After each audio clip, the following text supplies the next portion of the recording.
As a leader of the intellectual movement in Europe and America during the late 18th and early 19th centuries,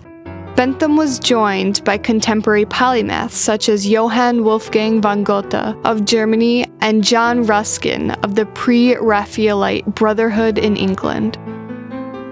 Furthermore, Bentham allied himself with fellow Unitarians, including Joseph Priestley, Harriet and James Martineau, and economist John Stuart Mill, all of whom were leaders in the movements for factory reform, prison reform, public health, temperance, rights of women, and the abolition of slavery. In accord with their beliefs, Bentham and many of his entourage crossed over into the Fabian Socialist Organization that ultimately included Florence Nightingale, the founder of modern nursing, Prince Otto Bismarck, Chancellor of the German Reich, Helena Petrovna Blavatsky, founder of the Theosophic movement, Fabian essayist Annie Besant, who succeeded Madame Blavatsky as president of the Theosophical Society, Sir Neville Chamberlain, British statesman, scientist Charles Darwin, economist David Ricardo, John Stuart Mill, and John Maynard Keynes, writer Karl Marx, Benjamin Disraeli, the Prime Minister of England, and authors/philosophers Aldous Huxley and Bertrand Russell.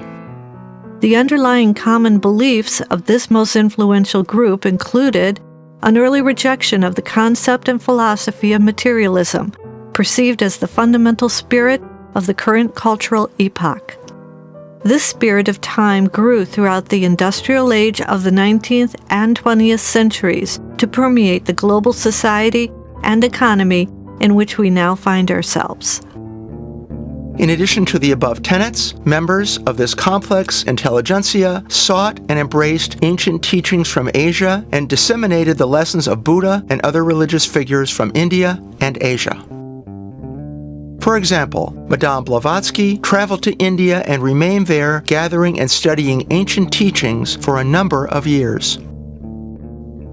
Upon her return from the East, she brought a new wealth of ideas to Europe and America and shared much of what she had learned through the Theosophical Society.